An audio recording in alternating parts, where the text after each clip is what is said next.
De dentro da caverna, como o som de muitas águas, a eficácia da oração. Olá, seja bem-vindo ao estudo das Escrituras. Vamos começar pelo título do vídeo, Salmos 142. A oração, o clamor de um abatido. Este salmo foi escrito pelo rei Davi quando ele estava em uma caverna. De dentro da caverna, ele levanta a sua voz em clamor ao Senhor. E o que tem de extraordinário neste salmo? O homem como ele é. A nossa identificação com o rei Davi como um ser mortal, um ser que sabia das suas dores, das suas limitações e sabia que depende totalmente de Deus. Mas o destaque aqui é para a angústia que Davi descreve. Ele deixa muito claro toda a sua fragilidade, o seu medo, o seu pavor, a sua angústia, a sua dor, todos os sentimentos que nós temos e muitas vezes achamos que não podemos, não devemos levar isso ao Senhor. Nos sentimos enfraquecidos em nossa fé, achamos que como eu vou reconhecer isso, isso vai mostrar que eu não tenho fé em Deus. Muito pelo contrário, quando nós levamos ao Senhor toda a nossa angústia, a nossa dor, nós mostramos para Ele o quão dependente dele somos. Nós reconhecemos que sem Ele não conseguimos sair deste estado em que nos encontramos. Davi diz que com a sua voz clamava ao Senhor e expunha diante de Deus a sua alma e a sua angústia, as suas dores. Ele disse a Deus que quando a alma dele está angustiada dentro dele, Deus mostra para ele as suas veredas, ensina o caminho em que ele deve andar. Ou seja, Davi está mostrando que assim como nós, quando nossas emoções estão todas mexidas, nós ficamos desorientados. Por isso não devemos tomar decisões movidos pelas emoções, debaixo de emoções. Davi está se colocando totalmente na mão de Deus e dizendo que quando ele está perdido em suas emoções, quando a sua alma está aflita e angustiada, Deus mostra as veredas por onde ele deve andar. Veredas são caminhos. Deus guia Davi pelo caminho que ele deve andar, para que ele não seja conduzido pelas suas emoções. É uma dependência total de Davi ao Senhor. Olha para minha mão direita e vê, não há quem me conheça, faltou-me refúgio, ninguém se interessa por mim. Se identificou com esse texto, com este verso do Salmo de Davi? Quantas vezes nos sentimos totalmente abandonados, sozinhos, solitários, e não há quem se identifique com a nossa causa, com a nossa dor, com a nossa angústia. A dor é totalmente solitária, ninguém vai sentir a dor do jeito que você sente. Por mais que a pessoa tente ser empática, tente entender, se colocar no seu lugar, a dor pertence a você e somente você vai ter aquele olhar acerca da sua dor. Mas aqui no caso, Davi estava de fato totalmente sozinho.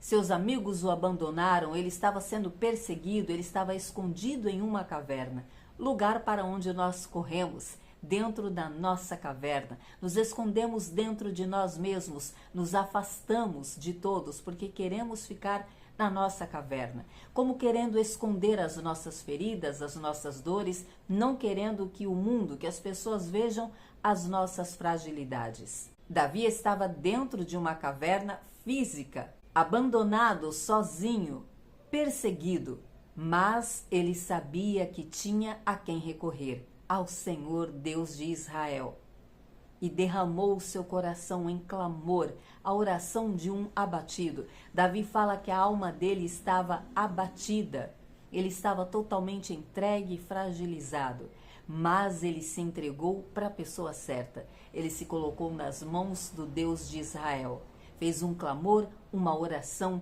e Deus atendeu o clamor de Davi. Mas o último verso deste salmo nos chama a atenção e nos dá um direcionamento. Davi pede que Deus o tire daquela prisão e diz que assim que Deus o livrar, ele louvará ao Senhor por este feito.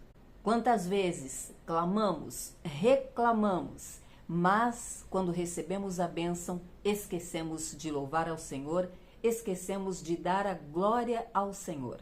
Davi se propõe aqui e assume esse compromisso com Deus. Quando eu receber a minha vitória, eu irei louvar ao Senhor. porque ele sabia que somente Deus poderia dar a ele a vitória. Então, nada mais justo do que dar ao Senhor o louvor e a gratidão.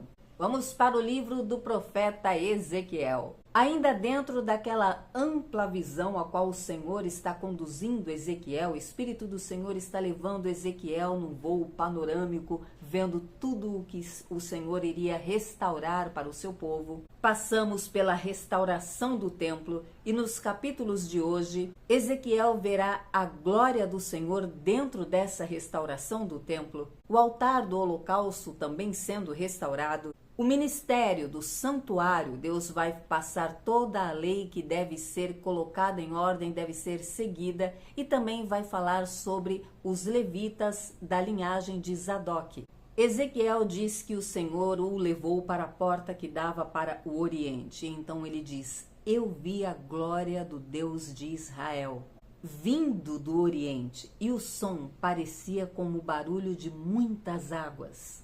E a terra resplandecia com a sua glória, e a glória do Senhor encheu todo aquele lugar. E disse para ele: filho do homem, este é o lugar onde eu me assentarei, onde eu colocarei os meus pés. Eu vou colocar a planta dos meus pés e habitarei no meio de Israel. Depois o Senhor fala com Ezequiel sobre a restauração dos holocaustos. E ele repassa a lei, como ele quer que seja feito, como deve ser feito os holocaustos. O Senhor passa ainda pela restauração do ministério do santuário. E o Senhor manda a Ezequiel dizer algo duro para o povo: já basta de todas as vossas abominações, ó casa de Israel. Deus mostra para o seu povo que a tolerância dele acabou. Ele deu um ultimato para o povo e vai então a partir daí demonstrando, lembrando todo o mal que eles fizeram. O Senhor foca nos levitas, pessoas que deveriam adorar ao Senhor, responsáveis pelo louvor ao Senhor e manter aquele povo santificado, que esse povo levasse um louvor de coração para o Senhor, mas os próprios levitas haviam se corrompido. Então o Senhor traz para Ezequiel normas acerca dos filhos de Zadok, uma linhagem de levitas que não se corromperam. Então o Senhor traz para esses levitas normas específicas, como uma recompensa por eles não terem se desviado dos caminhos do Senhor e terem permanecido fiéis. Vamos à carta do apóstolo João, concluindo a primeira carta hoje. O tema é amor. Afinal, João é o discípulo amado, o discípulo do amor.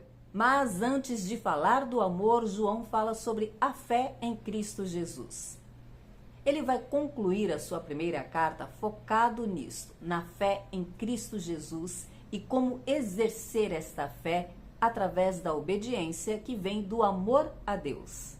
João começa o último capítulo dizendo que todo aquele que crê que Jesus Cristo é o Filho de Deus é nascido de Deus. E que todo aquele que ama o que o gerou também ama os filhos deste que o gerou. João então deixa isso mais claro. Ele diz: assim sabemos que amamos os nossos irmãos, quando amamos a Deus. Se amamos a Deus e guardamos os seus mandamentos, amamos os seus filhos. João vai além. Ele explica que o amor de Deus está nisto, que obedeçamos os seus mandamentos e que estes mandamentos não são um peso. O que João está explicando aqui é que aquele que ama a Deus verdadeiramente obedece os mandamentos do Senhor sem que isso lhe seja pesado. Não é pesado seguir os mandamentos do Senhor por uma razão muito simples, porque amamos o Senhor. E quando amamos alguém, queremos fazer tudo por esta pessoa. É este o entendimento. Pois todo aquele que é nascido de Deus vence o mundo. E esta é a vitória que vence o mundo, a nossa fé. Aqui João começa a falar desta fé. A nossa fé vence o mundo. No versículo seguinte ele diz: quem é que vence o mundo senão aquele que crê que Jesus é o Filho de Deus? Nossa luta não é contra carne e sangue, mas contra as potestades. E a fé em Cristo Jesus nos ajuda a vencer o mundo. O próprio Jesus Cristo disse que nós teríamos aflição, mas era para ter bom ânimo, porque Ele venceu o mundo. E porque cremos em Jesus, temos fé em Jesus, vencemos o mundo. Não vencemos na nossa própria força, nem no nosso próprio entendimento. Vencemos porque temos fé em Jesus. É Ele quem luta as nossas causas. Então João fala da eficácia, o poder que tem a oração. É uma oração certeira, uma oração da qual você tem certeza que terá a resposta. João diz, esta é a confiança que temos nele. Se pedirmos alguma coisa segundo a vontade dele, ele nos ouve e nos responde. Se sabemos que nos ouve em tudo o que pedimos, sabemos que já temos alcançado o que temos lhe pedido. É uma matemática simples que João está fazendo. Se eu creio em Jesus e eu sei que o que eu estou pedindo está dentro da vontade dele, logo ele vai me responder, então eu tenho certeza que já recebi o que pedi. É sobre fé, é sobre a oração com fé, a oração eficaz. Para isso, eu preciso conhecer o Senhor. Eu preciso saber o que agrada a Deus, o que está dentro da vontade dele, então eu vou pedir o que ele quer me dar. E por isso eu terei certeza da resposta. João então fala do amor e do perdão. Ele fala sobre o pecado para a morte. Que se o irmão pecar e não for um pecado para a morte, deve-se orar por este irmão, perdoar este irmão, pedir perdão por este irmão, mas se o pecado for para a morte, ele explica que há pecado para a morte, ele diz por este sequer oreis. Então ele diz que sabemos que todo aquele que é nascido de Deus não vive na prática do pecado. Logo, entendemos que o pecado que é para a morte, ao qual João se refere, é o pecado daquela pessoa que já desistiu de Deus, que escolheu viver deliberadamente para o pecado, em razão do pecado, e não quer viver debaixo da vontade de Deus.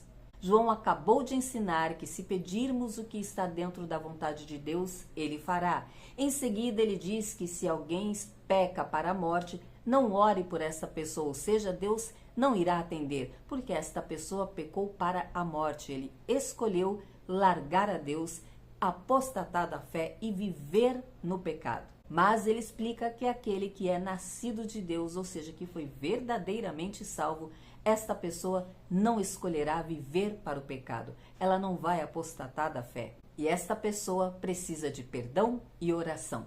E ele conclui dizendo que sabemos que somos de Deus e que o mundo jaz no maligno, mas que o Senhor Jesus nos trouxe entendimento para crermos nele, para confiarmos nele e sabermos que ele é o verdadeiro Deus e que ele é a vida eterna. João conclui a sua carta com um conselho: filhinhos, guardai-vos dos ídolos. E assim concluímos a primeira carta do apóstolo João. Amanhã estaremos aqui com a segunda carta, se Deus disser que sim. Até lá!